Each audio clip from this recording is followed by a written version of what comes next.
ಎಲ್ರಿಗೂ ನಮಸ್ಕಾರ. ನಾನಿವತ್ತು ಜಾಮೂನ್ ಮಾಡೋದು ಹೇಗೆ ಅಂತ ತೋರಿಸ್ತೀನಿ. ಇದು ಪ್ಯಾಕೆಟ್ ಇಂದ ಮಾಡಿರೋ ಜಾಮೂನ್ ಅಲ್ಲ, ಪ್ಯೂರ್ ಕೋವಾ ಸಿಗುತ್ತಲ್ಲ ಅದರಿಂದ ಮಾಡಿರೋದು. ಇದಕ್ಕೆ ಯಾವ್ಯಾವ್ದು ಎಷ್ಟೆಷ್ಟು ಪ್ರಮಾಣ ಹಾಕ್ಬೇಕನ್ನೋದು ತೋರಿಸ್ತೀನಿ. ನಾನು ಹೇಳೋ ಅಳತೆಗೆ ನೀವು ಅದೇ ಅಳತೆಗೆ ಹಾಕಿದ್ರೆ ತುಂಬಾ ಚೆನ್ನಾಗಿ ಬರುತ್ತೆ. ಕೋವಾ ಇಂದ ಜಾಮೂನು ತುಂಬಾ ಟೇಸ್ಟಿಯಾಗಿನೂ ಇರುತ್ತೆ. ನಾನಿಲ್ಲಿ 2 ಗ್ಲಾಸ್ ಸಕ್ಕರೆಗೆ 4 ಗ್ಲಾಸು ನೀರು ಹಾಕೋತಾ ಇದ್ದೀನಿ. ಇದಿಷ್ಟಾದ್ರೆ ಅಳತೆ ಕರೆಕ್ಟ್ ಆಗಿರುತ್ತೆ ಪಾಕಕ್ಕೆ. ನಾನು ಪಾಕನ ಜಾಸ್ತಿ ಮಾಡ್ಕೋತಾ ಇಲ್ಲ, ಅಂದ್ರೆ ಜಾಸ್ತಿ ಮಾಡಿದ್ರೆ ಜಾಸ್ತಿ ಉಳ್ಕೊಂಡ್ಬಿಡುತ್ತೆ ಅಂತ ಸ್ವಲ್ಪ ಎಷ್ಟು ಬೇಕೋ ಅಷ್ಟೇ ಮಾಡ್ಕೋತಾ ಇದ್ದೀನಿ. ಇದಿಷ್ಟು ನೀರ್ ಹಾಕೊಂಡಾದ್ಮೇಲೆ ಇದನ್ನ ಗ್ಯಾಸ್ ಮೇಲೆ ಇಡ್ತೀನಿ. ಈಗ ಇದು ಸಕ್ಕರೆ ಎಲ್ಲ ಕರಗಿ ನೀರಿನ ಜೊತೆ ಬೆರೆಯೋ ತನಕ ಗ್ಯಾಸ್ ಸಿಮ್ ಅಲ್ಲೇ ಇರಬೇಕು. ಅದಾದ್ಮೇಲೆ ನೋಡಿ, ಸಕ್ಕರೆ ಕರಗಿ ಸ್ವಲ್ಪ ಕುದೀತಾ ಇರುತ್ತೆ. ಕುದಿಯುವಾಗ ನಾನು 2 ಸ್ಪೂನು ಹಾಲು ಹಾಕಿದ್ದೇನೆ. ಹಾಲು ಯಾಕೆ ಹಾಕ್ತೀನಿ ಅಂದ್ರೆ ಸಕ್ಕರೆ ಸ್ವಲ್ಪ ಗಲೀಜಿರುತ್ತೆ, ಒಂದೊಂದ್ಸರಿ ತುಂಬಾನೇ ಗಲೀಜಿರುತ್ತೆ. ಈ ಸಕ್ಕರೆ ಅಷ್ಟು ಗಲೀಜಿರ್ಲಿಲ್ಲ ನೋಡಿ. ಸ್ವಲ್ಪ ತೆಗೆದು ತೋರಿಸ್ತೀನಿ. ಸ್ವಲ್ಪ ಹಾಲು ಹಾಕಿದ್ಮೇಲೆ ಈ ತರ ಬರುತ್ತೆ, ಸೈಡಿಗೆಲ್ಲ ಬಂದಿರುತ್ತೆ ಅದು ನೋಡಿ ಗಲೀಜು. ಯಾವುದೇ ಪಾಕ ಮಾಡಿದ್ರೂ ಸ್ವಲ್ಪ ಅದಕ್ಕೆ 2 ಸ್ಪೂನ್ ಹಾಲು ಹಾಕಿದ್ರೆ ಈ ತರ ಗಲೀಜೆಲ್ಲ ಸೈಡಿಗೆ ಬರುತ್ತೆ.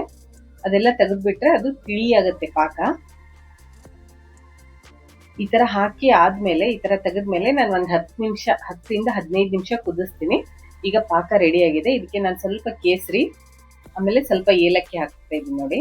ಕೇಸರಿ ಹಾಕಿದ ತಕ್ಷಣ ಅದು ಕಲರ್ ಚೇಂಜ್ ಆಗುತ್ತೆ, ಪಾಕ ಸ್ವಲ್ಪ ಯೆಲ್ಲೋಯಿಶ್ ಬರುತ್ತೆ. ಇದನ್ನ ಈಗ ಗ್ಯಾಸ್ ಇಂದ ಕೆಳಗಿಳಿಸ್ತೀನಿ. ಪಾಕ ರೆಡಿ ಆಯ್ತು. ಇದು ತಣ್ಣಗಾಗೋ ಅಷ್ಟೊತ್ತಿಗೆ ನಾನು ನೆಕ್ಸ್ಟ್ ತೋರಿಸ್ತಾ ಇದ್ದೀನಿ ನೋಡಿ ಜಾಮೂನ್ಗೆ ಏನೇನ್ ಮಾಡ್ಬೇಕು ಅಂತ. ನಾನಿಲ್ಲಿ ಪರಾತ್ ತಗೊಂಡಿದ್ದೀನಿ. ಒಂದು ಪರಾತಲ್ಲಿ ಈ ಖೋವಾ ನೋಡಿ ಊರಿಂದ ತಂದಿರೋದು.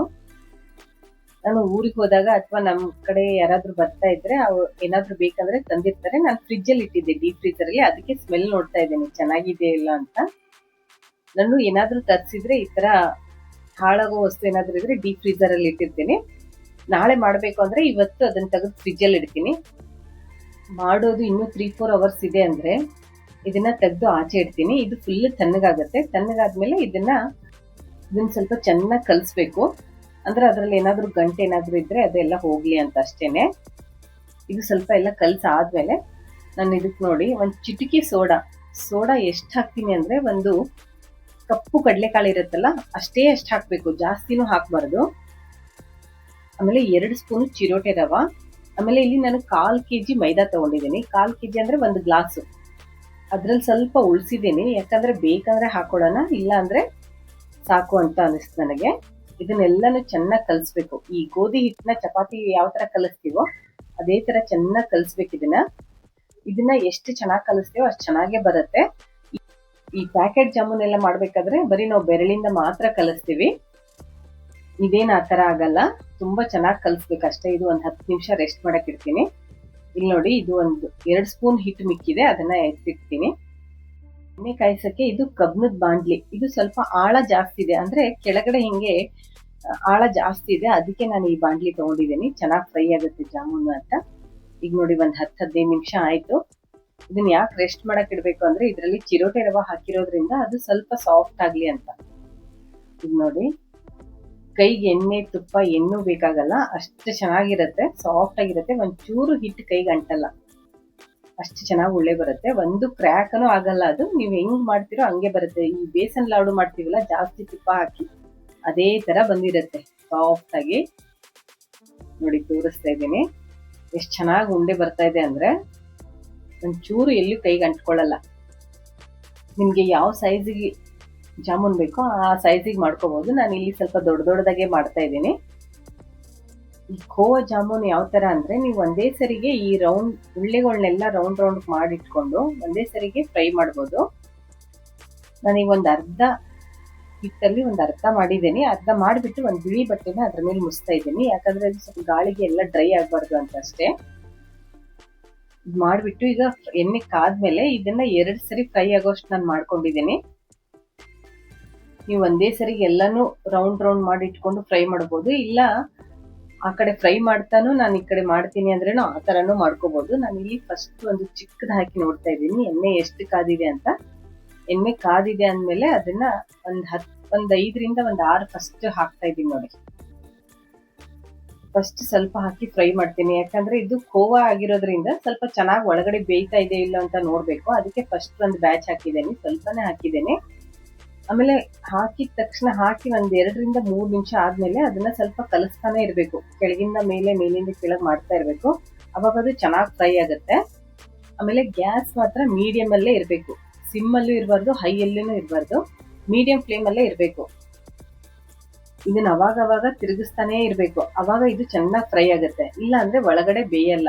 ಖೋವಾ ಜಾಮೂನು ಒಳಗಡೆ ಬೇಯ್ಬೇಕಂದ್ರೆ ನಿಧಾನ ತಿರುಗಿಸ್ತಾನೆ ಇರ್ಬೇಕು ಅವಾಗ. ನೋಡಿ ನಾನು ತಿರುಗಿಸ್ತಾನೆ ಇದ್ದೀನಿ, ಸ್ವಲ್ಪ ಈ ಕಡೆ ಮಾಡ್ತಾ ಇದ್ದೇನೆ, ಆ ಕಡೆ ತಿರುಗಿಸ್ತಾ ಇದ್ದೇನೆ. ಕಲರ್ ನೋಡಿ ಎಷ್ಟು ಚೆನ್ನಾಗಿ ಬಂದಿದೆ. ನೋಡಿ ಈಗ ನಾನು ಫಸ್ಟ್ ಹಾಕಿರೋದೆಲ್ಲ ಫ್ರೈ ಆಗಿದೆ, ಕಲರು ತುಂಬಾ ಚೆನ್ನಾಗಿ ಬಂದಿದೆ. ನಾನು ಸ್ವಲ್ಪ ಡಾರ್ಕ್ ಆಗಿ ತೆಗಿತಾ ಇದ್ದೀನಿ, ಯಾಕಂದ್ರೆ ಅದು ಪಾಕ ಹೀರ್ಕೊಂಡ್ಮೇಲೆ ಇನ್ನೂ ಸ್ವಲ್ಪ ಕಲರ್ ಲೈಟ್ ಆಗಿ ಆಗುತ್ತೆ. ಅದಕ್ಕೆ ನಾನು ಸ್ವಲ್ಪ ಡಾರ್ಕ್ ತೋರಿಸ್ತೀನಿ. ನೋಡಿ ತುಂಬಾ ಚೆನ್ನಾಗಿ ಬಂದಿದೆ, ಕಲರು ಚೆನ್ನಾಗಿದೆ. ನೋಡಿ ರೆಡಿ ಆಯ್ತು. ಈಗ ಇದು ತುಂಬಾ ಚೆನ್ನಾಗಿರುತ್ತೆ, ಖೋವಾ ಇಂದ ಮಾಡಿರೋ ಜಾಮೂನು ತುಂಬಾ ಟೇಸ್ಟಿ ಆಗಿರುತ್ತೆ, ತುಂಬಾ ಸಾಫ್ಟ್ ಆಗಿರುತ್ತೆ, ಚೆನ್ನಾಗೂ ಇರುತ್ತೆ. ನಾನೀಗ ನೆಕ್ಸ್ಟ್ ಇನ್ನೊಂದು ಹಾಕ್ತಾ ಇದ್ದೀನಿ. ನೋಡಿ ಇನ್ನೊಂದು ಸ್ವಲ್ಪ ಹಾಕಿ ಫ್ರೈ ಮಾಡ್ತಾ ಇದ್ದೀನಿ. ಹಾಕಿ ಒಂದ್ 5 ಸೆಕೆಂಡ್ ಆದ್ಮೇಲೆ ಅದನ್ನ ಸ್ವಲ್ಪ ತಿರುಗಿಸ್ತಾ ಇರ್ಬೇಕು. ಆಮೇಲೆ ಗ್ಯಾಸ್ ಹಾಕ್ಬೇಕಾದ್ರೆ ಸಿಮ್ ಅಲ್ಲಿ ಇರ್ಬೇಕು, ಆಮೇಲೆ ಹಾಕಿದ ತಕ್ಷಣ ಮೀಡಿಯಂ ಅಲ್ಲಿ ಇರ್ಬೇಕು ಗ್ಯಾಸ್ನ. ಅದು ಫುಲ್ ಫ್ರೈ ಆಗೋವರೆಗೂ ಮೀಡಿಯಂ ಅಲ್ಲೇ ಫ್ರೈ ಮಾಡ್ಬೇಕು, ಗ್ಯಾಸ್ ಮೀಡಿಯಂ ಫ್ಲೇಮ್ ಅಲ್ಲೇ ಇಟ್ಟು ಫ್ರೈ ಮಾಡ್ಬೇಕು. ಈಗ ನಾನು ಫಸ್ಟ್ ಅಲ್ಲಿ ಹಾಕಿರೋದು ಬೆಂದಿದೆಯೋ ಇಲ್ಲ ಅಂತ ನೋಡ್ತಾ ಇದ್ದೀನಿ, ಚೆಕ್ ಮಾಡ್ತಾ ಇದ್ದೀನಿ. ಇದು ಬೆಂದಿದೆ. ಇದು ಫ್ರೈ ಆದ್ಮೇಲೂ ಸ್ವಲ್ಪ ಸಾಫ್ಟ್ ಆಗೇನೆ ಇರುತ್ತೆ ಕೈಯಲ್ಲಿ. ನೋಡಿ ಜಾಮೂನ್ ಈ ತರ ಮೇಲ್ಗಡೆ ತೇಲ್ತಾ ಇದೆ ಅಂದ್ರೆ ಇದು ರೆಡಿ ಆಗ್ತಾ ಇದೆ ಅಂತ. ಇದು ಇನ್ನೊಂದು 1 ನಿಮಿಷ, 1 ರಿಂದ 1.5 ನಿಮಿಷ ಆದ್ರೆ ಎಲ್ಲ ಫುಲ್ ರೆಡಿ ಆಗುತ್ತೆ. ನಾನು ಫಸ್ಟಿಗೆ ಜಾಮೂನ್ ತೆಗೆದಿಟ್ಟಿದ್ನಲ್ಲ, ಅದೊಂದು 2 ನಿಮಿಷ ತಣ್ಣಗಾದ್ಮೇಲೆ ಈ ಪಾಕಕ್ಕೆ ಹಾಕೋತಾ ಇದ್ದೀನಿ. ಇದೇ ತರ ಎಲ್ಲ ಜಾಮೂನ್ ತೆಗೆದು 1-2 ನಿಮಿಷ ಆದ್ಮೇಲೆ ಅದನ್ನ ಪಾಕಕ್ಕೆ ಹಾಕ್ತಾನೆ ಇರ್ತೀನಿ. ಅವಾಗ ಅದು ಪಾಕ ಚೆನ್ನಾಗಿ ಹೀರ್ಕೊಳ್ಳುತ್ತೆ. ಜಾಮೂನು ಸ್ವಲ್ಪ ಬಿಸಿ ಇರುತ್ತಲ್ಲ, ಅವಾಗ ಚೆನ್ನಾಗಿ ಹೀರ್ಕೊಳ್ಳುತ್ತೆ ಪಾಕ ಮಾತ್ರ ಫುಲ್ ತಣ್ಣಗಿರ್ಬೇಕು. ನೋಡಿ ಈಗ ಇದು 2ನೇ ಬ್ಯಾಚ್ ರೆಡಿ ಆಯ್ತು, ಕಲರು ಚೆನ್ನಾಗಿ ಬಂದಿದೆ. ನೋಡಿ ಲಾಸ್ಟ್ ಒಂದು ಬ್ಯಾಚ್ ಫುಲ್ ರೋಸ್ಟ್ ಆಗಿಬಿಟ್ಟಿದೆ, ಸ್ವಲ್ಪ ಬ್ಲಾಕ್ ಆಗಿ ಬಂದಿದೆ. ಅದ್ ಯಾಕೆ ಅಂತ ಮುಂದೆ ವಿಡಿಯೋದಲ್ಲಿ ತೋರಿಸ್ತೀನಿ. ನೋಡಿ ನಾನು ಫಸ್ಟ್ ಒಂದು ನೈವೇದ್ಯಕ್ಕೆ ಅಂತ ಎತ್ತಿ ಇಡ್ತಾ ಇದ್ದೀನಿ, ಯಾಕಂದ್ರೆ ಮಕ್ಕಳಿಗೆ ಜಾಮೂನ್ ಆದ್ರೆ ತುಂಬಾ ಇಷ್ಟ, ಬಂದ್ಬಿಟ್ಟು ತಿನ್ಬಿಡ್ತಾರೆ. 1 ಅವರ್ ಆದ್ಮೇಲೆ ಕೇಳಲ್ಲ, ತಿನ್ನಕ್ ಸ್ಟಾರ್ಟ್ ಮಾಡ್ತಾರೆ ಅಂತ ನಾನು ಒಂದನ್ನ ನೈವೇದ್ಯಕ್ಕೆ ಎತ್ತಿಡ್ತಾ ಇದ್ದೀನಿ. ಇದನ್ನ ಸ್ವಲ್ಪ ಸ್ಪೂನ್ ಇಂದ ಕಲ್ಸಿದ್ರೆ ಅದೆಲ್ಲ ಸ್ಮ್ಯಾಶ್ ಆಗುತ್ತೆ ಅಥವಾ ಕಟ್ ಆಗುತ್ತೆ ಅಂತ ಇದನ್ನ ಸ್ವಲ್ಪ ಈ ತರ ತಿರುಗಿಸ್ತಾ ಇದ್ದೀನಿ, ಪಾತ್ರೆನ ಹಿಡಿದ್ಬಿಟ್ಟು ತಿರುಗಿಸ್ತಾ ಇದ್ದೀನಿ. ಅವಾಗ ಅದು ಎಲ್ಲ ಕೆಳಗಡೆ ಏನಾದ್ರೂ ಜಾಗ ಇದ್ರೆ ಕೆಳಗಡೆ ಜಾಗ ಮಾಡ್ಕೊಂಡು ಜಾಮೂನ್ ಹೋಗಿ ಕೆಳಗಡೆ ಕೂತ್ಕೊಳ್ಳುತ್ತೆ. ಇದು 1 ಡೇ ಇಡಬೇಕು ಅಂದ್ರೆ ಚೆನ್ನಾಗಿರುತ್ತೆ. ನಾನು ಮುಂದೆ ವಿಡಿಯೋದಲ್ಲಿ ತೋರಿಸ್ತೀನಿ ಜಾಮೂನ್ ಯಾಕೆ ಕಪ್ಪಗಾಯ್ತು ಅಂತ ಹೇಳಿದ್ನಲ್ಲ, ಅದಿದೇ ವಿಡಿಯೋ ನೋಡಿ. ನನ್ನ ಮಗಳು ಕೂಗ್ತಾ ಇದ್ಲು, ನಾನು ಜಾಮೂನ್ ಎಣ್ಣೆಗೆ ಹಾಕಿದ ತಕ್ಷಣನೇ ಕೂಗ್ತಾ ಇದ್ಲು. ಬಂದ್ ನೋಡಿದ್ರೆ ಪಾಪ ಯಾರೋ ಈ ಬೆಕ್ಕಿಗೆ ಹಾಲು ಕುಡಿಬಾರ್ದು ಅಂತಾನೋ ಏನೋ ಇದನ್ನ ಸಾಯಿಸ್ಬೇಕು ಅಂತ ಗೊತ್ತಿಲ್ಲ, ಫುಲ್ ತಂತಿನ ಕುತ್ತಿಗೆವರೆಗೂ ಬಿಗಿದ್ಬಿಟ್ಟಿದ್ದಾರೆ. ಅದೇನು ಹಾಲು ಕುಡಿಬಾರ್ದು ಅಂತಾನೋ ಏನೋ ಗೊತ್ತಿಲ್ಲ, ಪಾಪ ನೋಡಿ ಹೆಂಗ್ ಮಾಡಿದ್ದಾರೆ. ಮೂಕ್ ಪ್ರಾಣಿಗೆ ಈ ತರ ಮಾಡಿದ್ರೆ ಕರ್ಮ ಅವ್ರಿಗೆ ತೋರ್ಸುತ್ತೆ, ಕರ್ಮ ರಿಟರ್ನ್ ಆಗೇ ಆಗುತ್ತೆ, ಅವ್ರಿಗೆ ತೋರ್ಸುತ್ತೆ. ನೋಡಿ ನೆಕ್ಸ್ಟ್ ಡೇಗೆ ಜಾಮೂನ್ ರೆಡಿ ಆಗಿದೆ, ಪಾಕ ಎಲ್ಲ ಹೀರ್ಕೊಂಡು ತುಂಬಾ ಸಾಫ್ಟ್ ಆಗಿ ಚೆನ್ನಾಗಿ ಬಂದಿದೆ. ನಾನು ಒಂದು ಕಟ್ ಮಾಡಿ ತೋರಿಸ್ತೇನೆ. ನೋಡಿ ಜಾಮೂನು ಪಾಕ ಎಲ್ಲ ಹೀರ್ಕೊಂಡು ಎಷ್ಟು ಸಾಫ್ಟ್ ಆಗಿದೆ. ಫಸ್ಟ್ ಟೈಮ್ ಯಾರಾದ್ರೂ ವಿಡಿಯೋ ನೋಡ್ತಾ ಇದ್ರೆ ಸಬ್ಸ್ಕ್ರೈಬ್ ಮಾಡ್ಕೊಂಡು ನೋಡಿ. ನೀವು ಏನಾದ್ರೂ ಖೋವಾ ಇಂದ ಜಾಮೂನ್ ಮಾಡ್ಬೇಕಂದ್ರೆ ನಾನು ಹೇಳಿರೋ ಪ್ರಮಾಣದಲ್ಲೇನೆ ಚಿರೋಟೆ ರವಾ, ಮೈದಾ ಮತ್ತೆ ಬೇಕಿಂಗ್ ಸೋಡಾ, ನಾನು ಯಾವ್ಯಾವ ಅಳತೆದಲ್ಲಿ ಹೇಳಿದ್ದೇನೆ ಅದೇ ಪ್ರಮಾಣದಲ್ಲಿ ಹಾಕಿ, ಆಮೇಲೆ ಬೇಕಿಂಗ್ ಸೋಡಾ ಸ್ವಲ್ಪ ಚಿಟಿಕೆನೆ ಹಾಕಿ, ಮತ್ತೆ ಬೇಕಂದ್ರೆ ನೋಡ್ಕೊಂಡು ಹಾಕೋಬಹುದು. ಸಾಫ್ಟ್ ಆಗಿಲ್ಲ ಅಂದ್ರೆ, ಒಳಗಡೆ ಬೇಯ್ತಾ ಇಲ್ಲ ಅಂದ್ರೆ ಅವಾಗ್ಲೂ ನೋಡ್ಕೊಂಡು ಹಾಕೋಬಹುದು. ಸೋಡಾ ಪುಡಿನ ಫಸ್ಟಿಗೆನೆ ಜಾಸ್ತಿ ಹಾಕೋಬಾರ್ದು, ಜಾಸ್ತಿ ಹಾಕೊಂಡ್ಬಿಟ್ರೆ ಆ ಎಣ್ಣೆಲಿ ಹಾಕಿದಾಗ ಎಲ್ಲ ಅಳ್ಕೊಂಡ್ಬಿಡುತ್ತೆ ಜಾಮೂನ್ ಎಲ್ಲ. ಈ ವಿಡಿಯೋ ಇಷ್ಟ ಆದ್ರೆ ಲೈಕ್ ಮಾಡಿ, ಶೇರ್ ಮಾಡಿ, ಸಬ್ಸ್ಕ್ರೈಬ್ ಮಾಡ್ಕೊಳ್ಳಿ. Thank you. ತುಂಬಾ ಚೆನ್ನಾಗಿ